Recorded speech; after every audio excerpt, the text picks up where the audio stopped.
강의 먼저 하나님의 은혜로 내일 저녁 8시 반에 뉴욕 신광교회에서 중국 남원 선교회 설립 첫 예배를 드립니다. 여러분이 가능하면 와서 동참해 주시고 축하해 주시면 감사하겠습니다.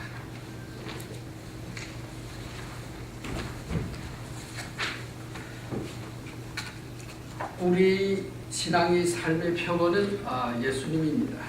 예수님은 인류의 최초의 선교사로 이 땅에 오셔서 오직 하나님의 나라인 천국의 복음만을 전했습니다. 예수님은 승천하기 전에 제자들에게 너희는 온 천하에 다니며 만민에게 복음을 전파하라고 말씀하셨습니다. 그리스도인이라면 누구나 반드시 복음을 전하는 사명을 가져야 합니다. 우리는 하나님께서 계획하신 그 안에서 그분의 목적을 이루는 도구가 되어야 합니다. 여러분은 오늘 하나님의 음성을 듣고 세계 선교 사역을 위해 이 자리에 모였습니다. 저는 미국에서 연변 선교에 다녀오신 선교사님들 여러분 만나보았습니다. 그분들은 일구동성으로 저에게 연변 선교는 이미 끝났다고 말씀하셨습니다. 저는 이런 대화가 있을 때마다 집에 와서 기도를 하면서 말씀을 묵상하고 했습니다. 하나님의 선교의 사역은 인간 세상에서 시작도 끝도 없는 것입니다. 인류 역사의 시작과 함께 하나님의 선교는 시작하였으며 예수님께서 이 땅에 오시는 날까지 진행될 것입니다. 갈릴리에서 두 천사는 예수님의 승천을 바라보는 제자들에게 하늘로 올리신 이 예수는 하늘로 가심을 본 그대로 오시리라고 말했습니다. 예수님은 내가 도적같이 이르느니 어느 시에 내게 임할는지 내가 알지 못하리라고 말씀했습니다. 예수님은 이 세상의 심판주로 꼭 오실 것입니다. 예수님께서 행하신 사역을 읽으면서 연변 선교 현장을 도찰해 보도록 하겠습니다. 성경 마태복음 4장을 보면 예수님은 요단강에서 세례받고 성령에 이끌려 마귀의 시욕을 이기시고 갈릴리에서 복음을 전하면서 제자들을 부르시고 회당에서 천국의 비밀을 가르치시며 백성 중에 모든 병과 모든 악한 것을 고치시니 그 소문이 온 수리아에 퍼진지라. 각색병과 고통에 걸린 자, 귀신에 들린 자, 간질하는 자, 중풍병자를 데려오니 저희를 고치시더라 라고 기록되어 있습니다. 우리가 이 본문을 말씀을 볼 때 우리가 중국 선교에서 나타난 인본주의와 신본주의 선교 사상을 우리가 분별할 수 있는 것입니다. 첫 번째로 예수님은 마귀 시험을 받아갈 때 말씀으로 영적 전쟁에서 승리했던 것입니다. 예수님은 이 세상을 이기는 자는 그 이름을 생명책에 기록하고 내 아버지 앞과 그 천사들 앞에서 시인하리라 라고 말씀하셨습니다. 우리는 성령의 능력에 의하여 선교를 시작해야 합니다. 중국은 공산주의 이론을 준행하는 사회주의 국가입니다. 공산주의는 무신론을 주장하며 창시자인 칼막스는 기독교는 인권이 영혼을 죽이는 아펜이라고 역설했습니다. 마귀는 막스를 이용하여 중국인들에게 하나님은 없다고 말하고 있습니다. 지금 연변에 약 220만 명의 영혼들이 우리의 발길을 기다리고 있습니다. 또 그곳에 일제히 강압에 못 이겨 눈물을 흘리면서 고국을 떠난 조선족 인구가 약 80만 명이 살고 있습니다. 그들 중 어떤 사람은 공산주의 교육을 받고 좌우를 분간하지 못하고 있다가 인간 세상을 떠나고 있는 것입니다.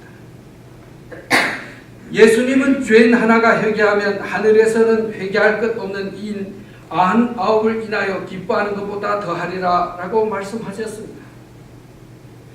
연변의 선교는 끝난 것이 아닙니다. 그곳은 지금도 우리를 기다리는 영혼이 있습니다. 믿음이 연약한 형제 자매도 있습니다. 우리는 믿음이 없는 사람에게는 복음을 전하고 연약한 성도에게는 믿음의 확신과 신앙 성장을 위해 하나님의 받은 은사대로 최선을 다해야 하는 것입니다. 아멘. 두 번째, 예수님은 제자를 부르시고 제자 교육을 중심으로 지도자를 세워주셨습니다. 중국 공산주의는 51년간의 교육을 통해 종교 문화를 중국식 문화로 도착화하는 데 성공했습니다. 그들은 불교를 2000년 동안 중국 도착화를 하면서 중국식으로 개화시켰고, 또 이슬람은 중국에서 거의 멸종되다시피 됐습니다. 지금 이 세계에서 천주교 바티칸 지배에서 벗어난 것은 중국 천주교밖에 없습니다. 오직 이 세상에 중국의 천주교만이 자기 주교 인사권이 있는 것입니다. 이에 맞춰 중국은 지금 기독교에 대해서 아주 국가적인 전략적 정책으로 기독교에 조심히 접근하고 있는 것입니다. 중국은 몇천간의 선교의 역사에서 많은 경험을 얻었습니다. 그들은 선교에 대해 방어할 줄도 아며 공격할 줄도 알고 있습니다. 지금 중국의 기독교는 나날이 부흥하고 있으며 세계에서 기독교 인구가 제일 많은 대국으로 성장되어 있습니다. 기독교의 부흥은 정말 좋은 것이며 그것이 하나님의 선교의 목적이기도 합니다. 중국은 자국의 경제 발전과 세계적인 권위를 위해 기독교를 개방하고 있으며 전국에 신학교를 설립하고 많은 지도자를 양성하고 있습니다. 문제는 무신론을 주장하는 중국의 기독교육 방법은 신학적인 아닌 종교 철학에 불과하다는 것입니다. 중국은 신학교 입학 자격을 30세 이하로 규정하고 문화대혁명 후 출생한 순수한 영혼을 중국화 기독교 지도자로 교육하여 자국의 발전을 위한 도구로 사용하려고 계획하고 있는 것입니다. 21세기는 중국이 경제 강국으로 성장하여 중국의 문화가 세계로 흘러나감과 동시에 중국의 기독교가 아랍과 아프리카 세계 교회에 전파된다면 세계 기독교는 막대한 영향을 받게 될 것입니다.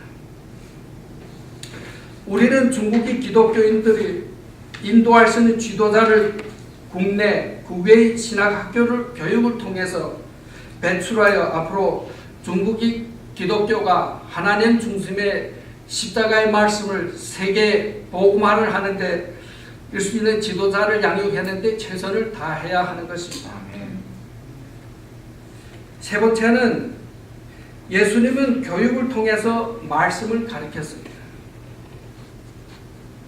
우리는 기독교 교육을 통해 천국의 비밀을 가르쳐야 하는 것입니다. 연배는 한족이 59% 있고 조선족이 39%고 다른 민족이 2%가 살고 있습니다.